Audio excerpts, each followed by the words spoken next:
Saan po ba sa inyo, madam? Taga Baguio po ako. Naks, sa ano pala, malayo pala, sa Baguio pala, malamig doon, malamig dyan eh. Malamig nga.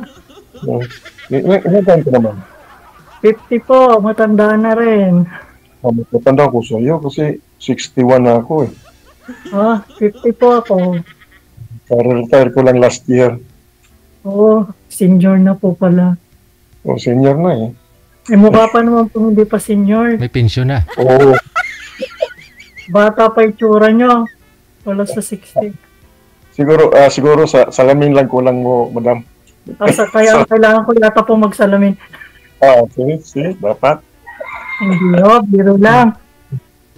Ano, may asawa po? Ano kayo? May asawa dati? Byuda na po ako. 3 years na pong byuda. Ilang ano niyo? May dalawang anak. May dalawa po, tas 5 apo. 5 ako, tatlong apo lang, 2 anak, mga babae, pero wala na din. Yung eldest ko nandun yung pamilya na doon sa Canada. Saka yung youngest na, ang pamilya niya nandun din sa New Zealand. So, nag-isa na lang ako eh. Sama ko lang yung mga kapatid, pamangkin. Nga po ko, anak ng mga pamangkin ko. Ganyan. Good po kung gano'n. Hindi pa masyadong good kasi may kulang. Kailangan niyo pong partner. Abang hanap na. Abang kaya pa. Kasi sabi nila yung mga kaibigan ko, bata pa naman kayo, hindi mo kayo. Dati, parang hindi ako kasi lang ko sa mga barkada, ganyan, basket, then shopping, ganyan. So, ngayon, medyo parang subukan siya tayo kasi nakita ko itong nakita ko ito sa Facebook, then Viber man, so nag-download ako ng Viber, lang ako, puti na lang, nakapasok ako sa Viber, ako. Hindi ko masyadong master yung ng mga yung mga computer ganyan, sa cellphone. Follow pag ganyan, so check. Yun. Praise God, nakapasok din. Nakakapapasok ko lang din po kanina umaga eh. Nakita ko lang din sa FB. Okay. Din po. Nag-try lang po rin ako. Appear pa na tayo, appear.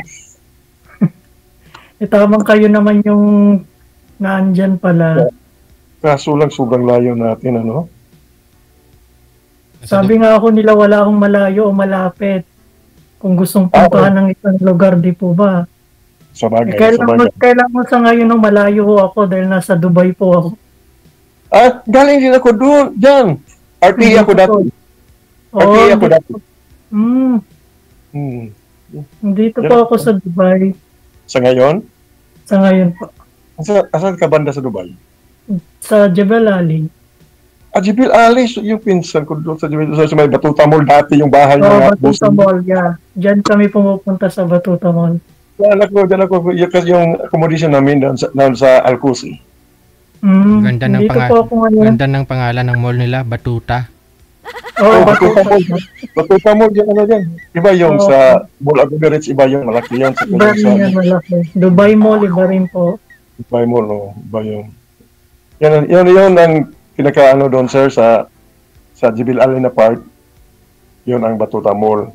Mas maganda na ngayon kasi may train na. May metro na. May metro. Diyan din ako. RT ako. Government ako dyan dati eh. Kaya lalo po tayo magkalayo. Malayo po ako eh. Mag-aeroplano pa. Kasi pagbalik mo na lang, kung pwede ba sa iyo mag-chat muna tayo saan ba tayo mag-chat, sa Messenger or sa dito ba o ganyan, kung okay sa inyo. Ay wala akong problema doon. As long na free kayo, wala akong problema. Diba? Kung free po ako, di pwede pong mag-reply. Wala akong problema. As long po na wala kayong pananagutan at mahirap pong maging number 4. Number 4 agad? Hindi po ba DJ Gel? Kailangan single po talaga. Mahirap po eh. Number 4 agad? Mahirapan pa nga tayo sa number 1, number 4 agad. God, Number 4 po agad yan para ano po yun. Maganda po yung honest po tayo, di po ba? para lang sa mga medyo bata-bata pang edad yung number 4, pero kaya nga pumasok ako dito kasi para baka maka-number 1 ako eh. Opo. Pwede ba ano mo yung dito lang tayo ano bang ano mo ma'am yung sa dito? Sa Messenger, hindi ko lang po alam kung pwede po rito sa Viber ba. Automatic po yan dito, connected na kayo. Oh. So paano ko siya maano sir, ma-contact yung automatic nga po connected na kayo dito. Connected na po kayo dito. Okay, yung sa ano na sir, yung private namin ba? Kung gusto namin private na po yun sir. Private na po yun. Connected na po kayo dito. Hindi nga, nakinig ka. Hindi, pag matapos po yung oras kasi ninyo. Hindi po ba kayo sinabihan ni manager kanina? Po kasi po. Okay. Ay, oras po. Kaso ito po, DJ Jel, yung sa connecting naming dalawa na yun po yun, pwedeng doon kami mag-chat, no? Automatic po yan ma'am. Connected po kayo dito. Kahit tawagan nyo po yung isa't isa, automatic po yan. Kahit mag-chat kayo. Okay. Direct na sir. Direct na. Okay. Subuti. Thank you sir. Thank you sa info. Tinawanan na naman tayo. Okay lang po yan kasi sabi naman nila pag kunwari ayaw nyo po yung kausap nyo, gusto nyo pa maghanap na ibang partner, after a month yata pwede kayo uling mag-apply uli kay DJ Jel. Ganun daw po eh. Yun ang ano nila. May may iba magsabi na ganyan na. Kung ano niya ka-chat nyo, ano tawag niya, black ka agad, yan ang sabi nila. Ay, hindi naman tayo ganyan eh. Naghanap. Kung ayaw, sabihan na natin ang totoo. Kasi para naman tayo magsabi ng totoo kaysa tama ko yan. Wala na pinag-aralan yan. Tama nga po. Eksakto lang na almusal ko ngayon breakfast kaya medyo free. Kaya nagka-time. Kasi ano na dyan alas 10 po dito ngayon. 10 na dyan. 4 hours kasi, di ba? 4 hours. Habang tulog pa ang mga amo. Medyo tagal-tagal ako dyan. Mga 5 years ako dyan sa Dubai Marami na akong improve ang Dubai. Mula, dyan ka, yun ang unang ano mo, alis. Ay, hindi. Galing na ako na Singapore nung araw. Bago ako nag-Dubai. Mas maganda doon sa Singapore. Okay din naman po. Okay rin naman dito. As long na sa naging amo. Okay naman amo ko dito. Ano ba yung amo mo? Okay? Canadian po. Okay lang yan. Yung Canadian, yung Briton, okay yan kaysa mga lokal. Kaysa local. Kaya medyo malaya ako sa time. Kapag chat. Yung first kasing ko na babae dyan siya. Kinuha yung busing niya is yung Tagalog tawag nila sa London yung UK. UK busing niya then pinakuha siya ng lisensya ng driver. So pag for good ng busing niya doon, at least may driver's license na ngayon. Maganda na yung buhay niya kasi driver siya doon, family driver, magatilong nga bata sa school ganyan. Nakakita siya ng AFAM. So yan. Na doon. Siya hindi nalanas doon. Na doon na sa Australia. Saan na po kayo uli po? Negros Oriental, Visayas po. Negros. Ang malayo nga po. Kailangan aeroplano. Sige lang. kahit paya yung ng niyog. Barko, anyog. Ano yun? Kaswang?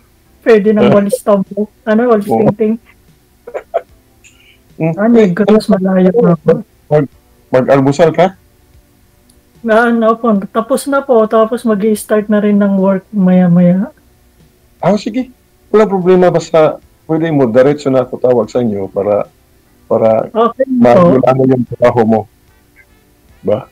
Sige po. Tanong pa po kayo ma'am kasi kailangan ninyo magtanong dito na may oras po kayo dito ma'am. Tanong po kayo. Ako na laging tanong.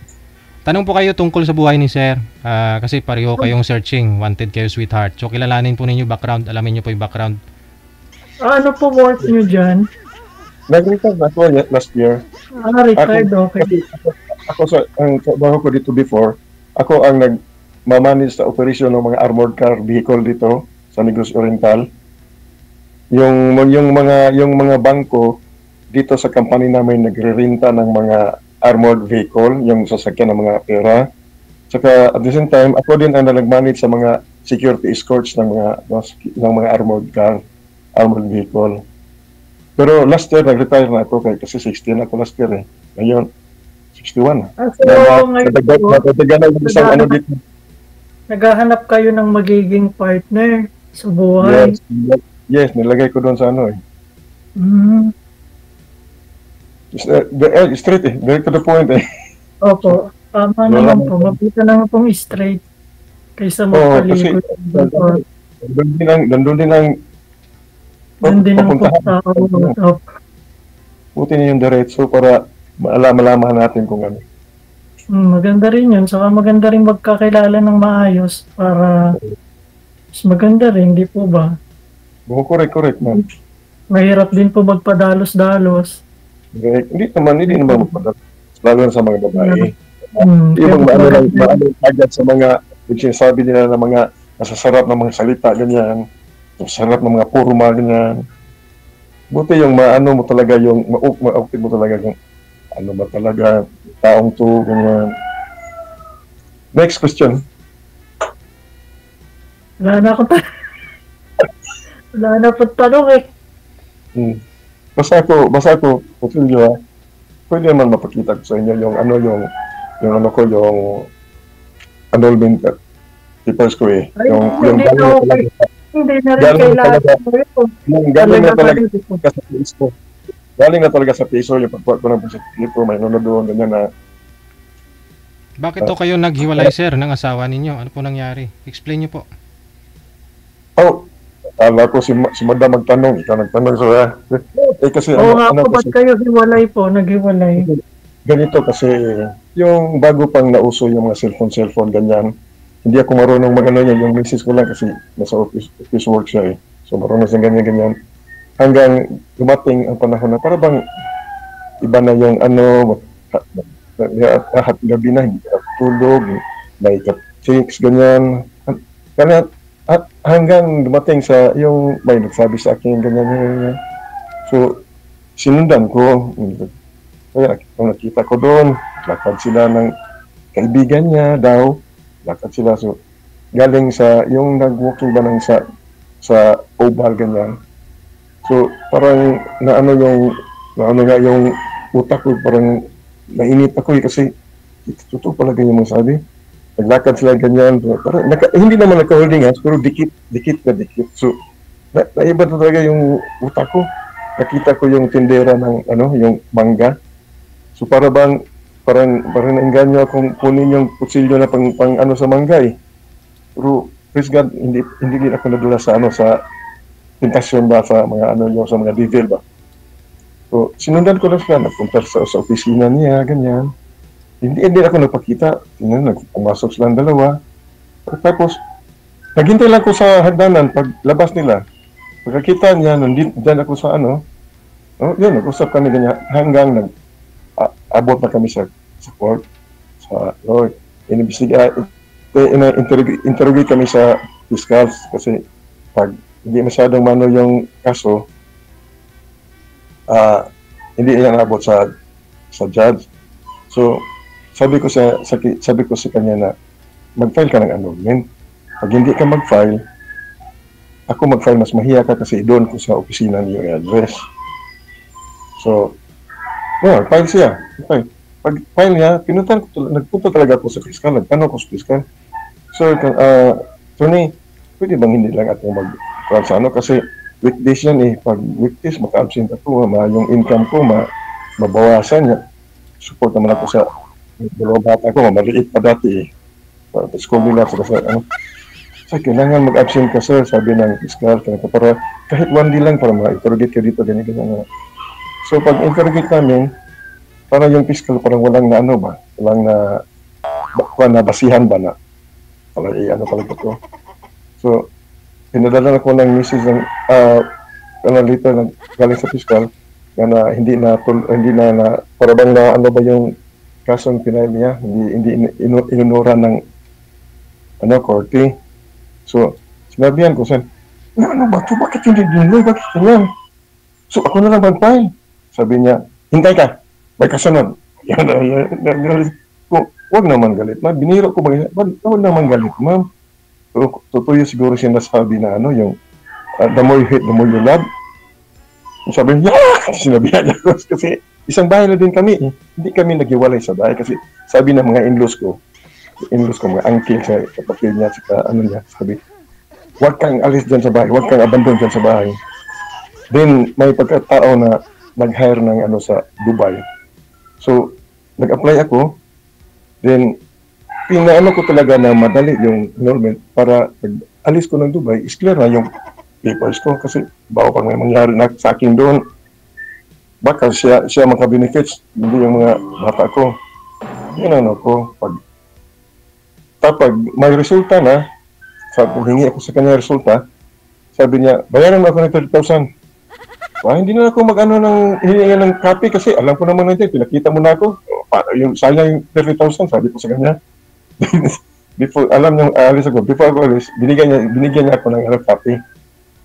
So, sabi ko, hindi ako makabayar dito sa walang bayaran yan, walang mabayaran kahit isang sentimo. So, at that time, 1 week after, di pa na ako ng Dubai. So, galing ako ng Dubai, hindi na ako umuwi sa amin, diretso na ako dito sa aming probinsya. Noon, dahilan pala wala. Para bang, parang tinatawag na by third party. Yan ang gawin. Pero yung mga in-laws ko, yung mga nasa akin lahat ng sabi ko nga, huwag kang mag-abandon sa bahay niyo. Huwag mong iwanan yung mga bata. So, may pagkataon na may hiring sa Dubai, kaya akong apply. So, wala ako ambisyon mag-apply ng Dubai eh. May pagkataon na sa office namin, lagi kami nagpupunta sa DFA. So, nagtatanong ako sa gwardiya doon, partner, so, nakakuha ako ng passport. Yung passport ko nakuha mga 15 years ago. Lagi, kahit expire na, hindi pa ko nakalipad, lagi ko nang pinarinyo. Dumating ang panahon na nagamit ko pala yun.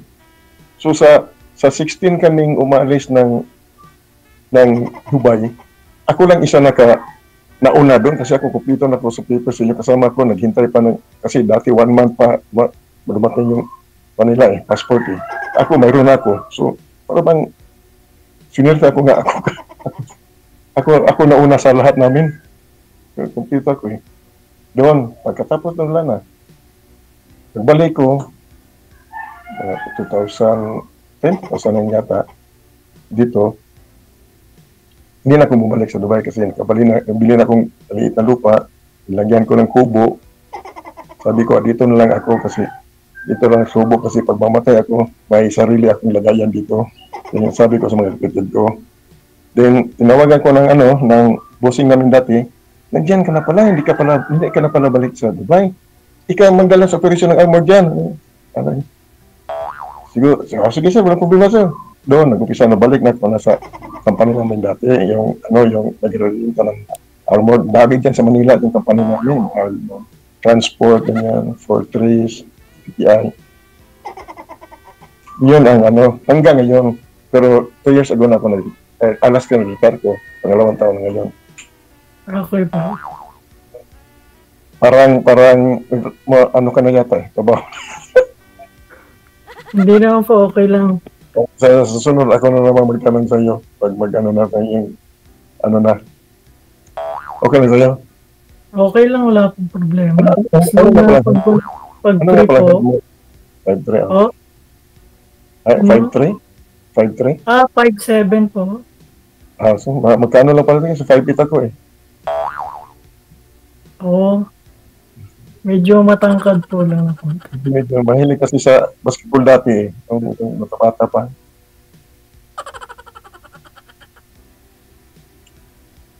So, ano nga po yung full name mo, ma'am? Yan po yung nandyan po, Maris Arcega Castillo.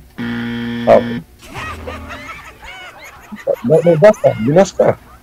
Ako nga pala, hindi ko pala pwede sabihin. Sorry, DJ. Oo pala. Sige, baka may trabaho ka pa, at least magkausap na tayo by first Okay week. po kasi, ano po, mag-i-start na po ako uli. Kaya, work Sige. po muna. Maraming salamat sa inyo. Thank you so much sa time ninyo. Good luck. Okay. Trabaho pa si ma'am. Oo.